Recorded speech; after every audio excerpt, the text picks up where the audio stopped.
चतुर्भुजो जगन्नाथः कण्ठशोभितकौस्तुभः पद्मनाभो देवगर्भश्चन्द्रसूर्यविलोकनः जगन्नाथो लोकनाथो नीलाद्रीशः परो हरिः दीनबन्धुर्दया सिन्धुः कृपालुः जनरक्षकः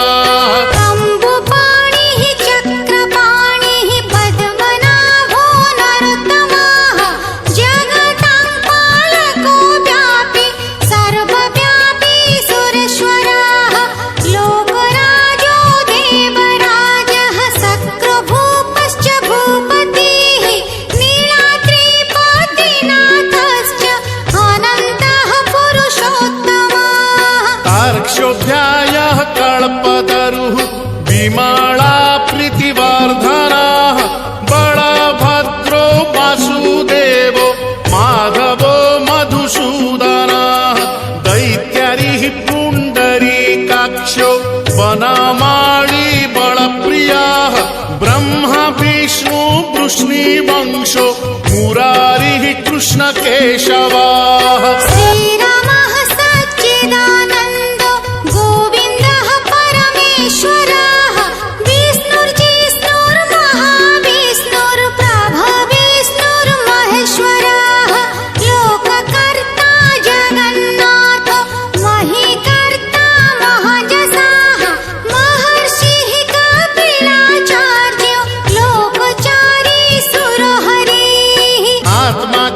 जीवपालश्च शूरः संसारपालकः एकोनेको मम प्रियो ब्रह्मवादी महेश्वरः द्विभुजश्च चतुर्बाहुः शतबाहुः सहस्रकः पद्मपत्र विशालाक्षः पद्मगर्भः परो हरिः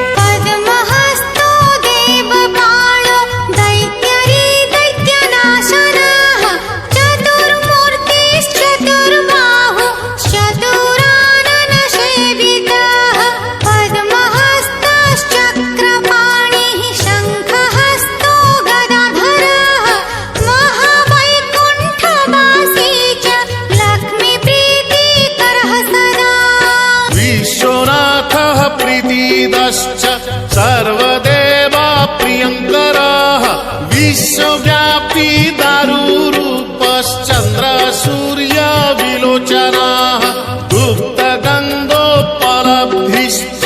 तुलसी प्रीतिवर्धनः जगदीशः श्रीनिवासः श्रीपतिः श्रीगदाग्रजः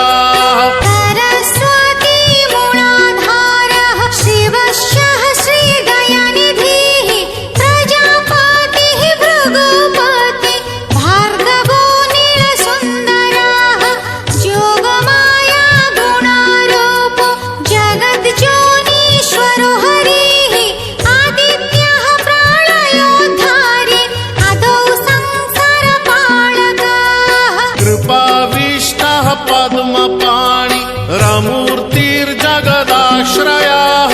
पद्मनाभो निराकारः निर्लिप्तः पुरुषोत्तमः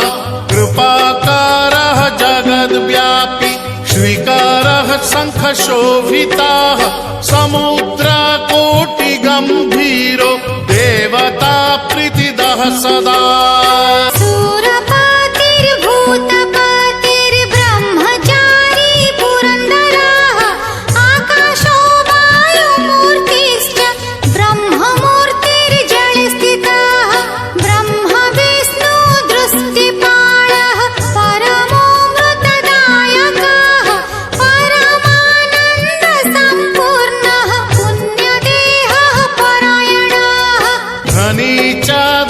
धनदाता च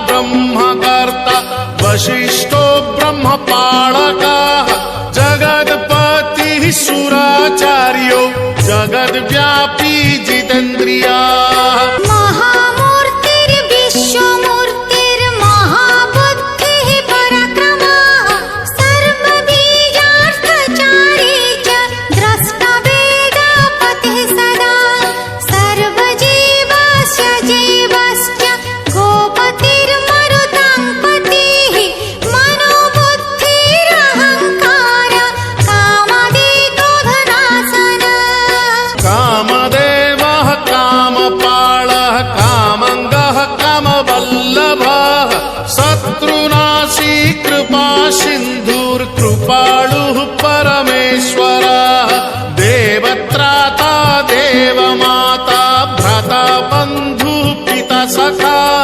बालवृद्धस्तनूरूपो विश्वकर्मा बळोबळः अनेकमूर्तिः सततं सत्यवादी सतङ्गतिः लोकब्रह्म बृहद्ब्रह्म स्थूलब्रह्म सुरेश्वरः जगद्व्यापी सदाचारी सर्वभूतश्च भूपतिः दुर्गपालः क्षेत्रनाथो रतिशो रतिनायकः बळी विश्व बळाचारी बळदो बळि वामनः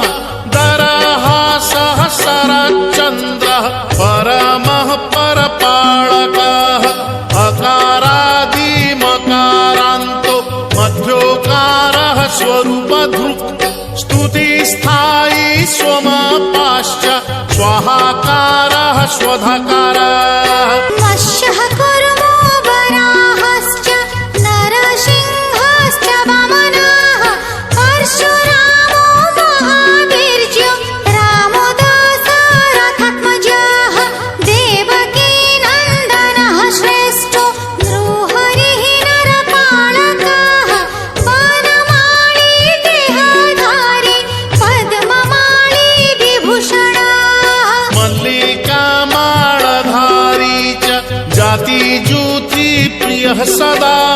बृहत्पीता महापीता ब्राह्मणो ब्राह्मणप्रियः कल्पराजः खगपतिर्देवेशो देववल्लभः परमात्मा बलो राज्ञं माङ्गल्यं सर्वमङ्गलः सर्वबलो देहधारी राज्ञं च बलदायकः नानापक्षी पतङ्गानां पावनो परिपालकः वृन्दावन विहारी च नित्यस्थलविहारकः क्षेत्रपालो मानवश्च